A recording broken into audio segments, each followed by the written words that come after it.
खोल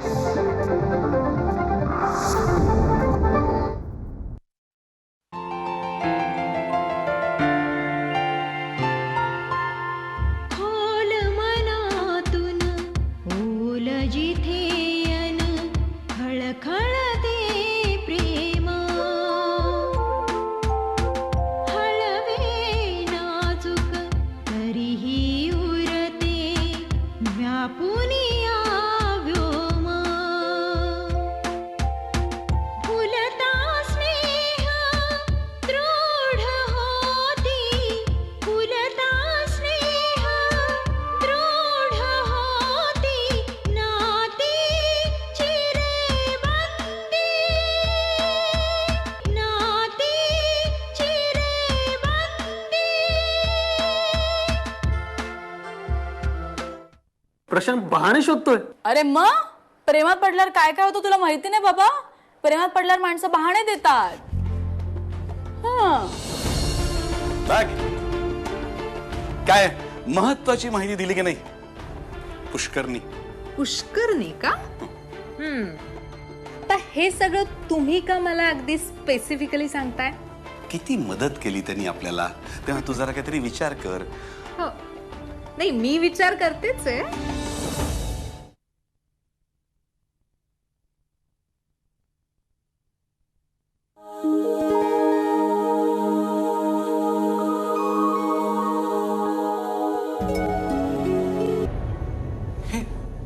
हे तुला कसं कळलं? मला आता काय सांगू, डोळे आणि कान उघडे ठेवले ना की काही गोष्टी येतात कानावर. मला तुला कसं कळलं एवढंच हवंय. मी तिचा फोन ऐकला. फोनवर बोलत होते ती कोणाशी तरी. अगं पण तेव्हा झापायचं नाही का तिला? भाई मी कशी झापू तिला? आणि तसंही आता झापायची वेळ गेलीये. काही वेळ गेलेली नाहीये. येऊ दे तिला, चांगली खडसावतो. भाई प्लीज असं काही करू नका हां, कारण आता झापायची वेळ नाहीये. आता जरा नम्रतेने विनवण्या करायची वेळ आली. मला विनवण्या करता येत नाही. भाई प्लीज प्लीज माझ्यासाठी असं करू नका. कारण आता फक्त अपर्णाच आहे जी देवदत्ताला थांबवू शकते.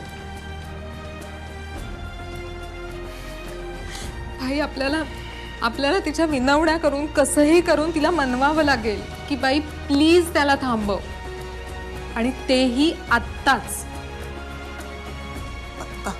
हो आत्ताच, नाहीतर खूप उशीर होईल.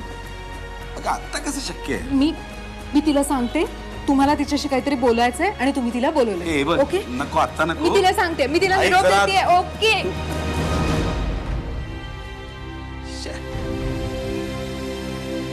कठीण आहे. बिनवण्या मला नाही जमणार. मी कशाला रिक्वेस्ट करू?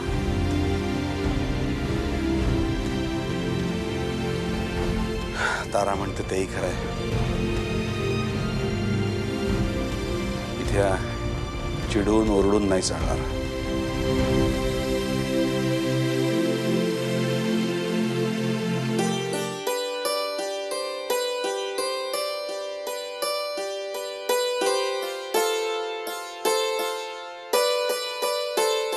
हाय तारा. हाय तारा. हाय हायच करण्याची वेळ आली आता. काय झालं? काय झालं? मूर्खासारखे प्रश्न विचारू नकोस. हं तो देवदत्त चाललाय ना आता शिलाँगला. अजून काय व्हायला हवंय? हो हो हो तू ना, मी काल भाईंना सुद्धा सांगितलंय. आता तुला सुद्धा बजावते. खबरदार. काय खबरदार तारा? देवदत्त जर गेला ना शिलाँगला तर तू पण कमाल करते तारा. आता सरांना मी कसं अडवणार आहे? अडवू शकतेस. सांगू कसं ते? ये. तू अख्खी नको येऊस. कान इकडे दिलास तरी चालेल. अगं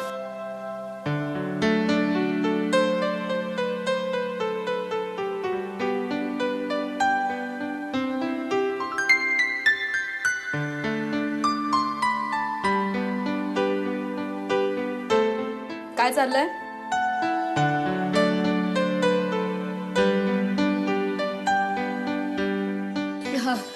कुठे काय?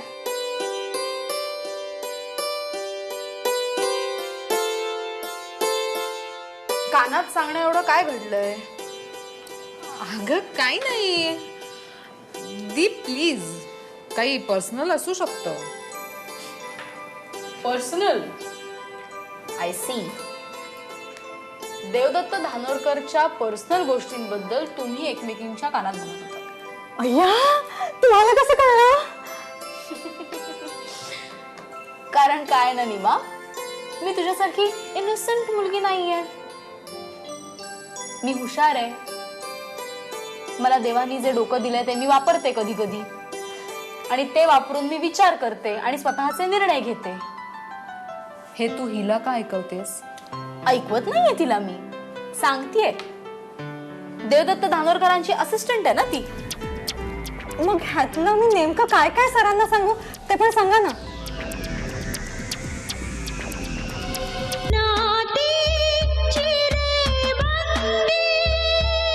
ऐकवत नाहीये तिला, मी सांगतेय. देवदत्त धानोरकरांची असिस्टंट आहे ना ती. मग ह्यातलं मी नेमकं काय काय सरांना सांगू ते पण सांगा ना.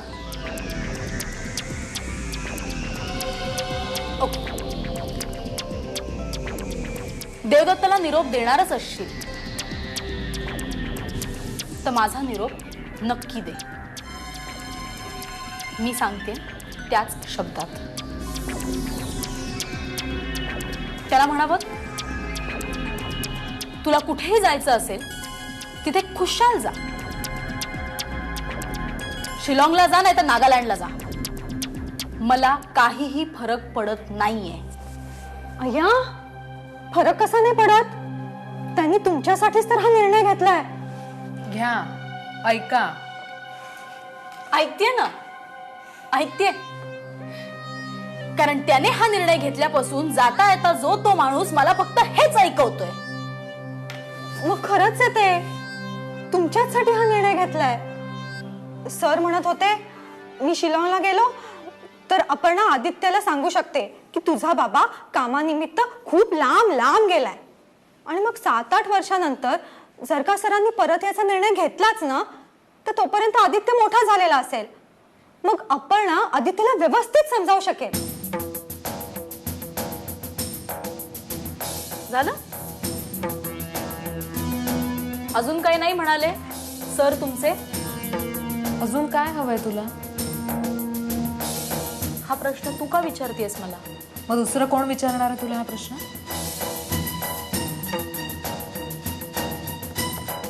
बरोबर आहे.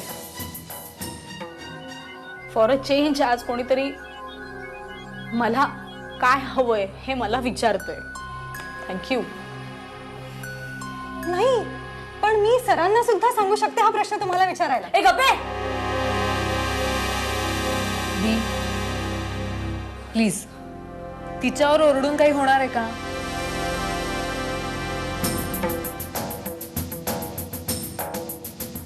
नीमा, तू जरा बैस.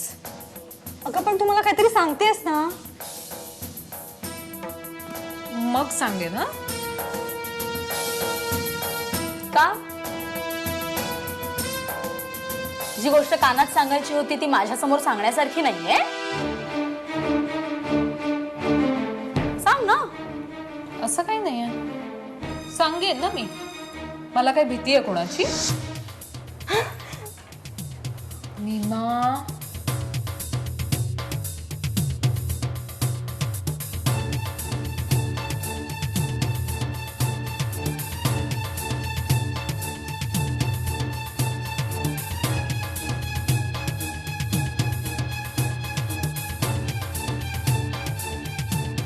अक्कल वाटली तेव्हा आपण नव्हतोच, पण धीर वाटला गेला तेव्हा आपण कुठे होता सांगाल का जरा? पण तारा, आता मी काय केलं? अगं अगं इनोसंट मुली, तुला जरा थांब असं सांगितल्यावर तुला जरा थांबता येत नाही का? सगळं तिच्याच समोर बोलायला हवं होतं का? अगं पण तू मला काहीतरी सांगणार होतीस की नाही? हो, बरोबर आहे तुझं. मी तुला सांगेन हा, पण आता नंतर सांगेन हा. तुला घाई आहे का काही? लगेच जायचंय कुठे? कोर्टाची तारीख आहे तुझी. हा मग जरा बैस इथे.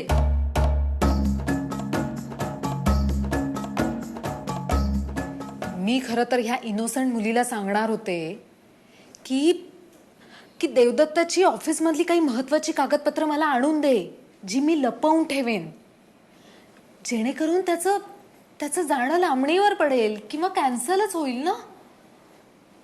त्याची थोडीशी अडचण होईल. पण मला नाही वाटत हे कठीण प्रकरण काही करू शकेल. देवा. ए तारा, झाला का ग थोडा वेळ? सांग ना. मी तुला 2 दिवसांनी सांगेन हा?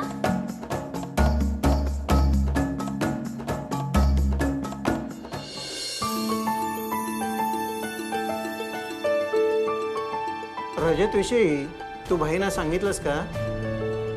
मी ताराजवळ विषय काढलाय. अरे भाईना सांगायचं होतंस ना. पण मी ताराला मुद्दाम बोललोय. का? कारण तारा रजतशी एकदम फ्रेंडली आहे ना. ती त्याला बरोबर घोळात घेऊन येईल. अरे हे खूप वेगानं व्हायला पाहिजे. देवदत्त तिकडे जाण्याआधी. देवदत्त कधी जायचंय? तर ताराला माहित आहे. तारा कुठे आहे? आहे ना. अरे मग बोलव ना तिला.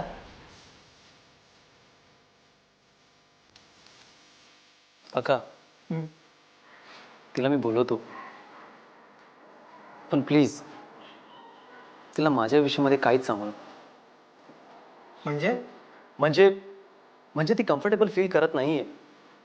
हे तू समजतोस की तुझं तिच्याशी बोलणं झालंय? मला सांग, तिचं काय म्हणणं आहे?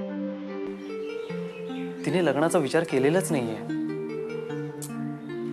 हरकत नाही, थोडा वेळ जाऊ दे. हे बघ, भाई तिच्याशी बोलणारच आहे. पण मला सांग, तुला आमची तारा पसंत आहे ना?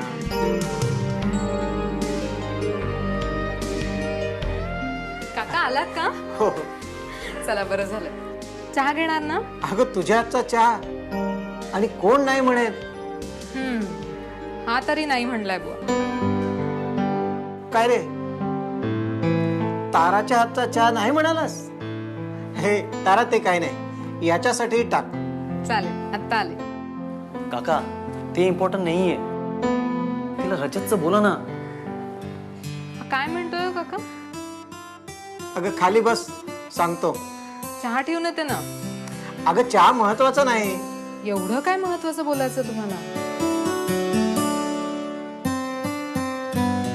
हे बघ, पुष्कर विषयी काही मी बोलणार नाही हा?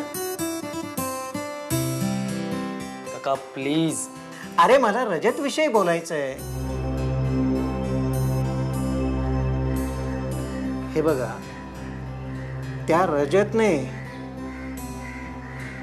जर अप्पू आणि देवदत्त यांच्यामध्ये भांडण लावलं असेल तर हे देवदत्ताला सांगायलाच हवं. थांबा काका, इतकी घाई करून नाही चालणार आपल्याला. कारण आपल्याला हे कळलंय, हे जर रजतला कळलं ना तर तो इकडे फिरकणार सुद्धा नाही.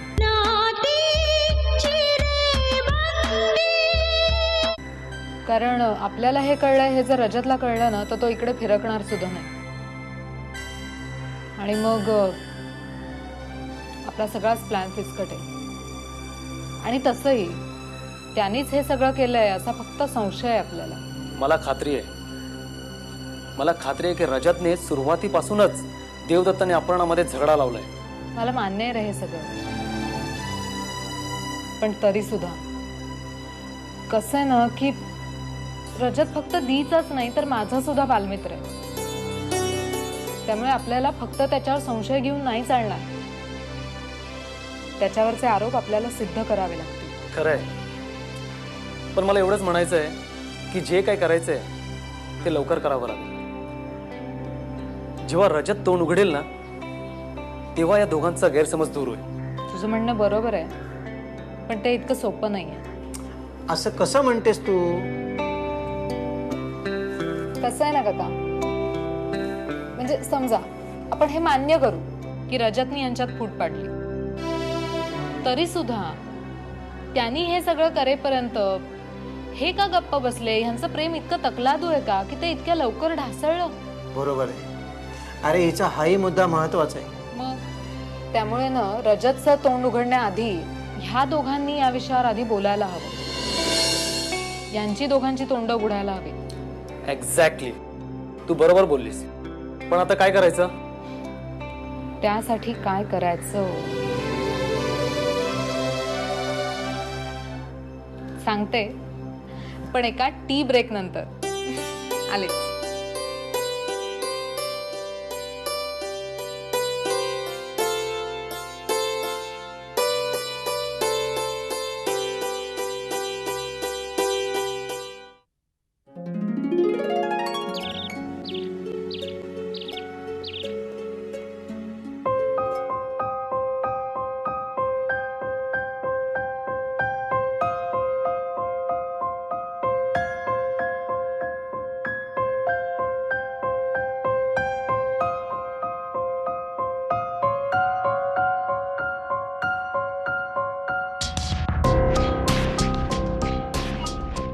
हॅलो,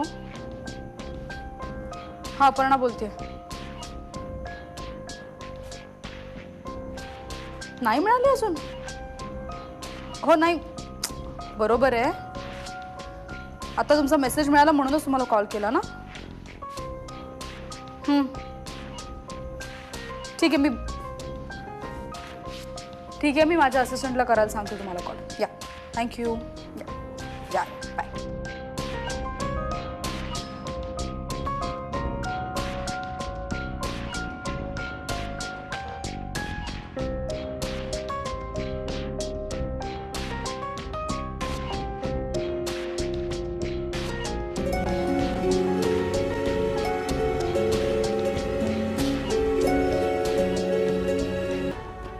काय सांगू त्यांना?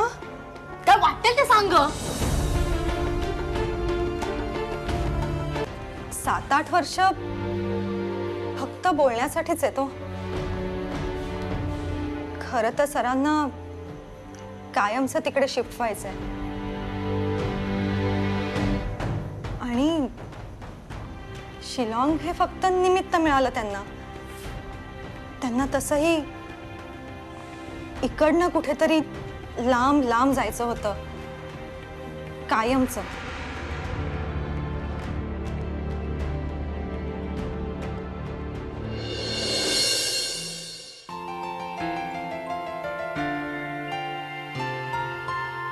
खोल मनातून ओल जिथे